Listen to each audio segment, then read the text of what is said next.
All right, Jess, real talk. Does it feel like 2025 is moving at double the speed, or is that just me? Nope. Yes, definitely. I have definitely been feeling the vibe shift in a lot of different industries I support in my own audience and even in my own business direction. So if you are also feeling those things, we are here to tell you that you are not alone. What we're going to be diving into today is what we see working right now for health and wellness professionals, coaches, consultants, and founders, especially those that feel like they're navigating the tightrope between staying relevant and staying real. But first, if you're new around here, welcome to the Growing a Deeply Rooted Business podcast. My name is Jessica Walther, your systems expert. I'm here with Rachel Lopez, our marketing mastermind. And today we're going to be jumping into or sharing the 4 key trends that we see shaping the second half of 2025 and how you can apply them to your business in a way that feels grounded, sustainable, and truly aligned with the kind of business you want to grow. So, without further ado, let's get into it. So, trend number one is one we talk around a lot, which is humanizing AI in your business. Yeah, I think we see AI popping up everywhere. And it is one of those things that it's kind of unavoidable, right? AI can be extremely helpful when it's used properly. And this is something that Jess and I talk about through and through. Like, you have to be able to prompt it well so that it actually can save you time with whatever you're putting into it, whether that be outlines, captions, emails, content ideas, whatever that may be. But it's also not the magic end all be all to like have you not hiring geniuses in your business to do those certain things.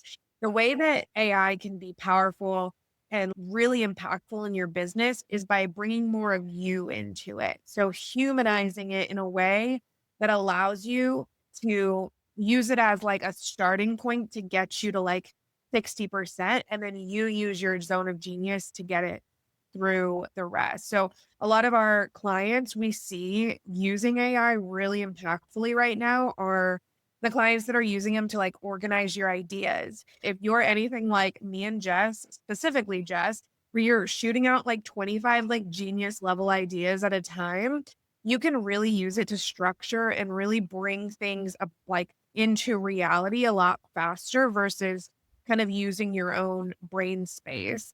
Yeah, I think this year we've really seen the shift from AI is a nice to do, like where people were dabbling in it, exploring it, figuring out the benefits to this is now something that you have to integrate into every single workflow in your business or you're going to get left behind. And that's like not fear mongering. That's just the way that the world is moving to. And as a systems person, I'm really having to go back through each one of these systems that I've created for my clients already and seeing like where are the strategic points where we can insert AI so that we're still staying true to us, our business, our voice, our tone, our values, but being able to accelerate our productivity in a way that allows us to make a bigger impact. I think a lot of people, think that AI is kind of like cheating or like I'm going to use AI to be more productive. But the way that I really like to approach AI is that it's giving you the ability to be able to plant more seeds and spread your message at a more rapid pace or to get a better output. So, in the past, I would spend 4 hours doing my newsletter. Now, I kind of start with and my rule is like first human, like when you're going into AI, like human touch first, human touch Mhm. last. That first and last touch rule with AI is really important. So, I'm going into AI and I'm not just saying like write my weekly newsletter. I'm break dumping the things that I want to talk about. It's giving me a output and then I'm going back and forth with it, refining it. So it's not just like an in and out kind of thing. It's really using AI as like a collaborative partner and tool to get more done. Yeah, and it's one of those things that it really just streamlines efficiencies because if you have prompts saved that are very structured in the way, like I'll use our 1 hour content system, for example, that is something that we have it so structured so that the output is in a way, it's digestible in a way that you can like say, okay, this is my content idea for this week, and this is a proven reels format take this content idea and output it into my proven reels format in a way that saves me time from having to chop this up into 5 different types of content pieces and stuff. And so what you're not going to do is go into AI and say, generate me a personal story, one that's super inauthentic and probably unethical somewhere around the lines if you're making marketing about stories that like aren't happening. But you take that and flip it. And like what Jess said, human first, AI, human end. And you say, this is my personal story. How can I work this content idea into it and tie all of the pieces together, kind of thing? Those are the things that AI can't give you, which is those like the human components of your life that you bring into your I business. just want to drop in like a few different like tactical ways that we're like shifting systems inside of my client's business to make using AI easier. So number one is prompt libraries. We have a prompt library inside of the 1 hour marketing system that we have, but I recommend everybody, whether you're getting that system or not, have a prompt library. After you go back and forth with your ChatGPT or your Tober, whatever you named your robot. Once you get that outcome, ask it, what prompt would I need to give you at the beginning of this to be able to get this output faster? And then save that prompt into your prompt library. So number one, integrating a prompt library. Number two, collecting your stories, your client case stories, your client wins. So a lot of work that I've done this month is inside of one particular client's Notion workspace. And we're creating a database in her content marketing hub where we can drop case studies from her practitioners, screenshots from client wins, weekly check-ins from clients, their Google reviews. We're collating all of that into like one space so that all we have to do is, export, delete the name columns so we're HIPAA compliant, and then feed it into our chat GPT. And now we've trained our chat GPT on real life problems that our clients are having, how we're really impacting them. And then that's how we're getting like keeping like the human and the real results, or simply taking a case study that you've completed with the client and putting that into ChatGPT and prompting it to help you come up with some social content with it. So those are just some like systems, because AI can be really powerful, but like as someone who plays in a lot of AI, it can be a big time waster too if you're not integrating it into an actual system. Like I can Yeah. tell you, I have plenty of chats where, I kind of let myself get away with it because I view myself as an explorer. But if any other person who really wasn't a systems person was doing what I was doing in AI, it would be really inefficient in their business. It's really important that you're using AI within your systems that you already have created and not just kind of like dilly-dallying it all over the place. Yep, exactly. All right, let's get into trend number 2 that we are seeing, which I want to like scream this all over the world and the internet, which is depth over volume, especially when it comes to like marketing output.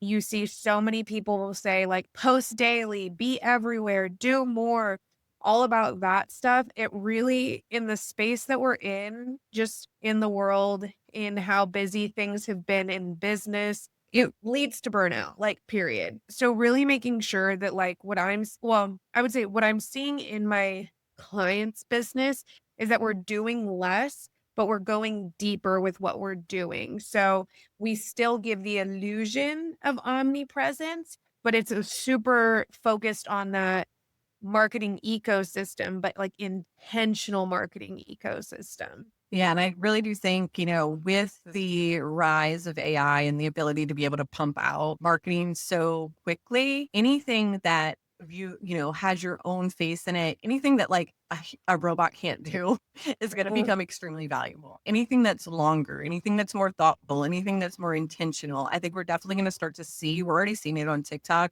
where it's like less dancing videos, more just face to cam, like, those Mhm. FaceTime style videos or talking head videos. Those are going to make it over to Instagram soon. Like Instagram's always a little like further behind, delayed, or podcasts having a rise, YouTube having a rise, because those are all platforms where, yeah, AI can do it, but it's a lot harder to do it. Or it's going to Right. take a lot more effort. You're always going to stand out when you're doing something that everybody else isn't doing.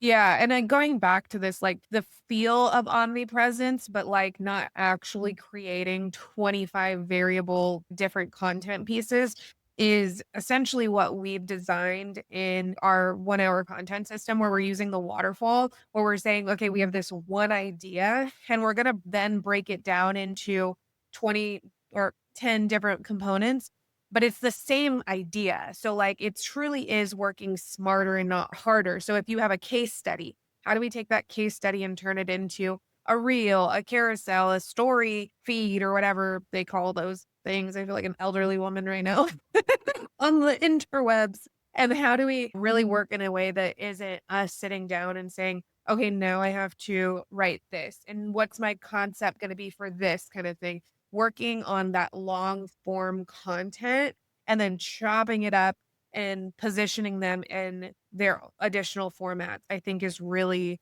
the smartest way to go about it. Yep, for sure.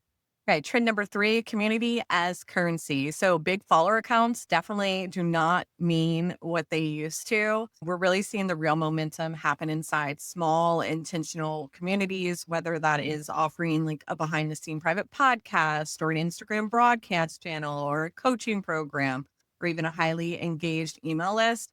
People Mhm. do not just want to consume your content anymore. They want to feel connected to you. They want to feel like they belong somewhere. So integrate that into your content plan as you're moving into Q3 and Q4. Yeah, I think this is one of the most important things too, because Jess and I have said, I think the last like 7 podcast episodes that we've done, trust is the most important thing right now. And you like, nobody's just showing up to a page and being like, oh, you have a budget template. And, how have you actually given me context into, are you even good at budgeting? Like, are you what, like $200,000 in debt kind of thing, like building that credibility and that trust in that relationship all leans into the transparency of how you work back and forth with your audience and things like that. So it's really important to maintain that as your foundation for what you're doing, because quality over quantity is in. Like that's what we're doing now, is making sure that the people who are buying from us trust us. We're back to the old know, like, trust. Yep. Period. We're back there. We're back there. So as you're moving into Q3 and Q4 and planning, some of the questions you can ask yourself is what pieces am I integrating into my marketing funnel that will help build trust, that will help create more connection with your offers? How can you serve more people more intimately, even at scale? And how do you make your clients really feel seen and supported and not just sold to? So those are 3 like really key answers. We talk about them a lot. Like I can give you all of our selection, all our solutions. 1-hour marketing systems, so you have more time to spend with your client. Our quiz funnels, because people that's going to make people feel seen, well, heard, and understood, and yeah, everything. The align leads formula, call the right people into your land. So we've got it all. This is our businesses are built for this. We are about to boom.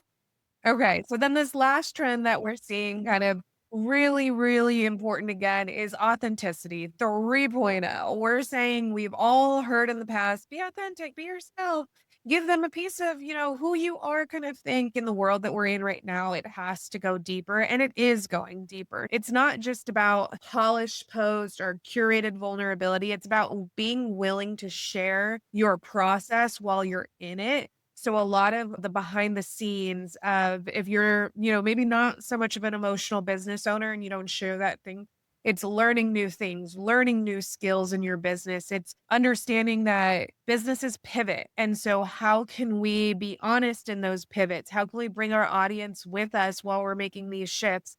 This is something that I'm personally going through right now with who I want to be working with and how I want to exist in my own business after becoming a mom. And this is something that is really like, it's scary to share because you're like, oh my gosh, I have all these people that, follow me and trust me and want me to keep doing my email marketing. But like for me, that's not what I'm vibing with right now. So it's really, I see the pain in it because like it is hard to kind of, bring it to light.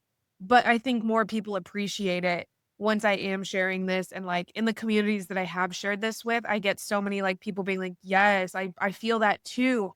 There's a lot of people in this space right now that are pivoting and shifting, and they're all doing it behind the scenes and in like secrets. Like, Yeah. we don't need to do that. We can all do it together. I think it's really fun. Yeah, and I think if you want a really good example, and I talked about them last week in our episode, was my business coaches, Jason and Caroline Zook from Winery Namefully. They are actually like doing their last launch of their coaching program right now. And their whole promotional plan leading up to this was like behind the scenes of doing like our last launch of our promotional program. So how they communicated to their members that they were going to pivot, why they decided to pivot, what their process looks like for planning their launch, what their process looks like for building their launch. They even have a live page right now where you can go and see how many sales per day they're getting if Oh they're a my launch. gosh. Like I'll find the link. I think when this episode airs, it'll be like one of the final days to kind of join their program. But even if you go and like view their sales page, like their sales page is all like they completely reworked it. They showing how they're using AI in their business to completely rework everything. Like everything these two people touch is like genius and so intentional. I just want to be like, how do you get this so intentional? Like, how do you stay ahead, but also stay this intentional in what you're doing is like, that's something I'm trying to figure out. But like, if you want to see a real life example, their Instagram, they did a 40-day lead up to launch where they kind of took you behind the scenes every day. I thought the like watch our sales page in real, like, or watch our sales in real life kind of thing. So I thought that was really cool. And they always do that. They call it like building live or something, building live or whatever. And that's kind of how they launch everything, which I think is so cool to do. And, Yeah. but you have to be really organized to do that too. And I don't know for sure. There is two of them. So I try not to compare myself to them too much. And going back to being authentic, like they're not doing this to perform or to go viral or whatever. Like this is truly in their values and this is them. Like I think that's what's really happening right now is that it's super impactful because it's just so aligned with who they are and it's not some phony performance that they're putting on or curated content because in reality, launches can go wrong. And having this out there, this is super transparent of them. It's their last launch ever, but you know what I mean? Like, I think that's super admirable. I love that because I think more businesses need to be living aligned with their values, like front, back, behind business, all around their businesses. I think that's the most important thing. Yeah, and one more thing, and we're at our 20-minute mark, but I just had one more spark of like thought that popped into my head of how I've been shifting how I'm approaching content. And I heard it. I wish I could remember who I heard it from, but it was somebody on the TikTok, and they were like, instead of thinking about creating content, think about documenting Yes. doing. So that's kind of how I have been approaching it because I've always felt that like the offers that I'm trying to market are not really aligned with what I'm actually doing. A lot of the Mhm. times, I don't know. And I don't know why there's like a disconnect there or something, but I'm, maybe it's like still Yeah. like still trying to figure it out. But at the end of the week now, when I'm doing my weekly reset, I'm trying to make an intentional thought of like, what did I do this week? What questions did I answer for my clients this week? Like, what tools did I discover this week? And just documenting that instead of Mm. trying to just create content for creating content. Obviously, when you're like going into a launch or something, you need to be like more intentional with your, what you're actually putting out there. I guess you don't have to. I mean, Jason and Caroline, they were just documenting what they were doing every single day. And it created really, really great content with what they resonated. And I think that's what people want to see right now. They want to see behind the scenes of how things work. They want to see the real. So I saw that video too, and I was like, duh. It can literally be that simple. Like, document, don't create. Hello? yeah. And it's like, oh, wait, I did all of this already. So as I'm jumping back into YouTube, I'm just like thinking about like, okay, what is everything that I have created in the last couple of months that I want to share with people or YouTube? Or like, what is the cool tools that I started to use or that sort of thing. So super excited to approach content in that way going into the last half of the year. Yeah. Okay. Well, to wrap up, we have some quick kind of a mid-year check-in questions that if you are journalers like us, or you like to kind of go a little bit deeper, use these gentle reflection questions. We'll leave them in the show notes and they'll be on the blog as well. But first one is where can I use AI to simplify without sacrificing my voice? I think that one's really important. What content can I deepen rather than multiply?